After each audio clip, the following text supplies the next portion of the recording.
Hey guys, things are progressing quite rapidly here in the workshop. I just test mounted the front subframe. Here you go.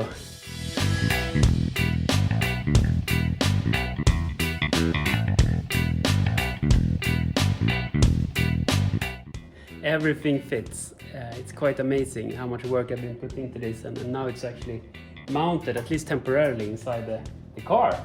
It feels so good to have it in there. It means that my measurement weren't too far off, at least. But with that said, there are quite a few tight spots and some areas where I think I need to rework a little bit. So first off, you can see the battery pack here. It's super close to the front bar here. So I don't know, you see it's like 3 millimeters maybe. But it fits, so I think I will not do anything about that. And the same goes over here. As you can see, it's super close. It's even rubbing against there a little bit. And I was thinking to have one of the cables going out right there, but what were I thinking? I mean, here's the grill, so that won't work. So I need to seal this hole up and maybe use the space over here to drill another hole to get the cable out. I did successfully mount the radiator at the end here. It was also a bit tight, but it definitely works, so that's a big plus. When it comes to the inverter, it's too far to the front, and these cables will most probably take into the hood here when you close it. So, and I'm not really sure what I thought there, because I made this quite long extension here to just have it more front, so I need to cut this off, weld a little bit, and put it 3-4 centimeters rearward.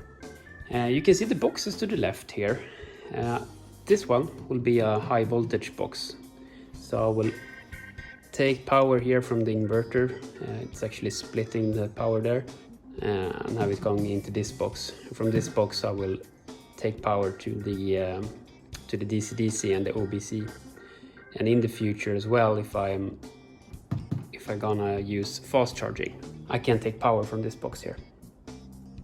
Another thing I want to show you is this little thing I purchased from China. So this one will also be mounted inside this box here. So this one measures the resistance between plus and minus of the high voltage DC side and chassis. So if I were to have any maybe water intrusion or something in a battery box, this little unit here will detect it and send some information to my control unit, so I can display it on the display in the vehicle that that is not ideal. I need to stop, you need to fix it, basically. Another tight area is this little corner here. So you see I've actually had to cut away a little bit of the box to make it fit.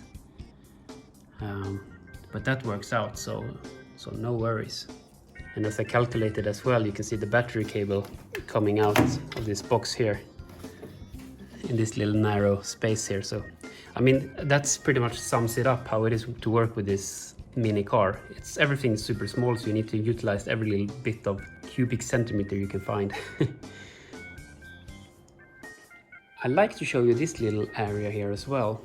I have not used this space because I thought that I might as well reserve it for some heater or something like that.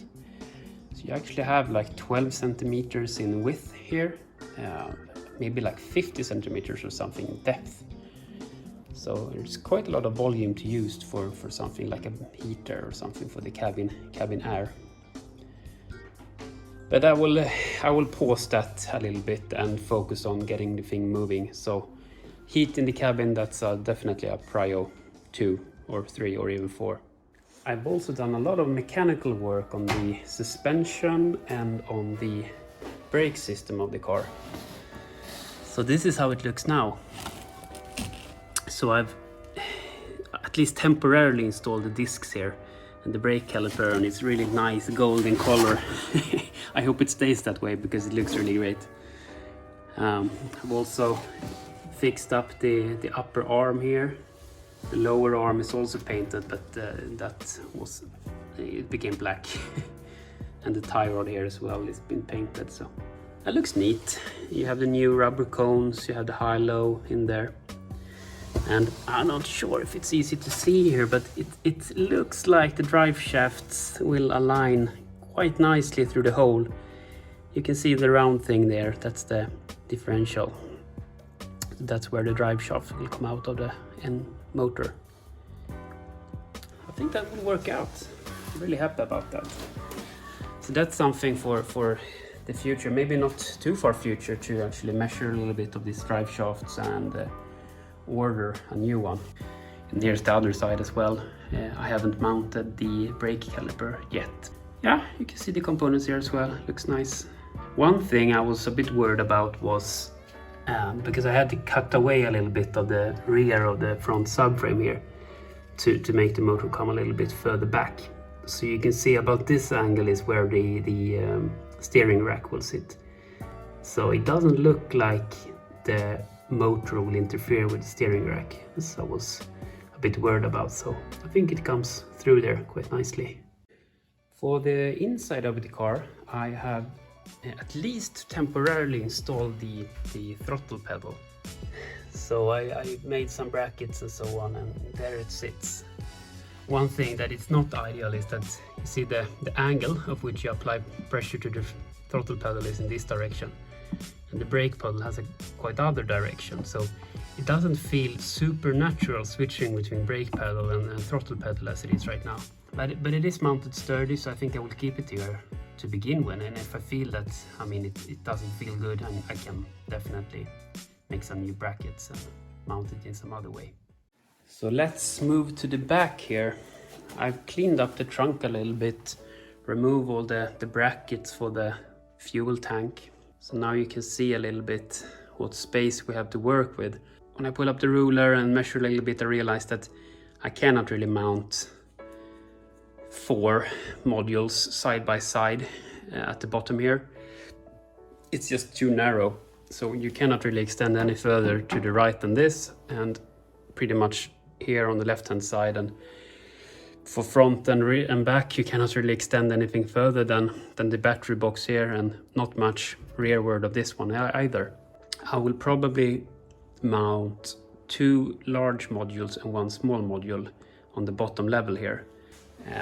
So it means that I might have to create a 3rd level of batteries in here.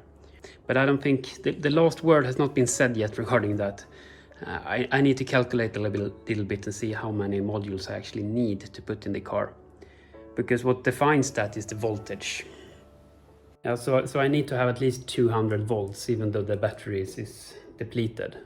So it means that if you take 200, divide it by 3, which I reckon would be the lowest cell voltage I will have, you get the number of cells you need to have in series to make it work. So for me, it means that I need to squeeze in a few more modules than I actually need for the range I'm aiming at. Because, you know, more modules means more weight. More weight might mean that the amount of luggage I can carry is decreased, both in volume, of course, but also in weight, depending on how the registration of the vehicle will go. And I mean, all the space I have is in the rear of the vehicle, so if I add modules, I will add weight to the rear. And as it is right now, the battery pack in the boot here will probably weigh about 100 kilos, and I will also put quite a few batteries here in the rear, underneath the sofa here, but also in the side pockets on both sides. That is of course a better position to place it than in the boot, because it's further front, but still the majority of the weight will be on the rear axle.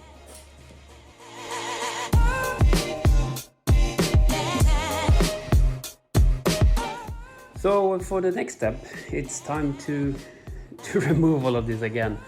Now I've fitted it, I see that it actually works.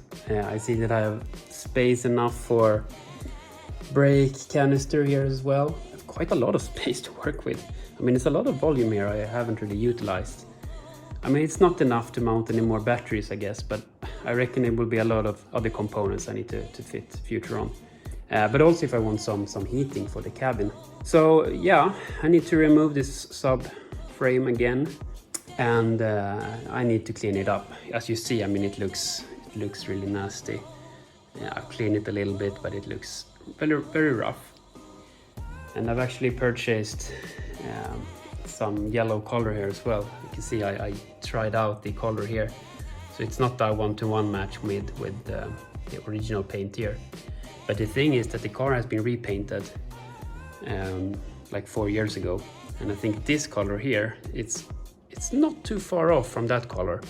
So if I paint the whole inside of the engine bay here with the new color here, you won't really notice the difference from the new paint here. And I'm also thinking that this yellow paint, that I can use it for the trunk as well, because you know, the trunk doesn't really look so good either as it is now. It's a lot of rust, and I mean, most of the floor here will be removed anyhow, and I need to create my own battery boxes, but maybe I should paint those boxes in yellow as well to make them blend in. Yeah, thanks for watching, guys. This was a little bit of a recap of all the things I've been doing the last weeks. It's been quite hard to find time apart from work and family, but I'm really happy for every hour I can get out in the garage. It's really relaxing to work on the car, and it really gives me energy to feel that I move forward, and I feel that the goal of having it drivable until summer, it's still within reach, definitely. So I just need to make sure that I don't lose too much pace. Yeah, thank you for watching, and see you around for next time. Bye.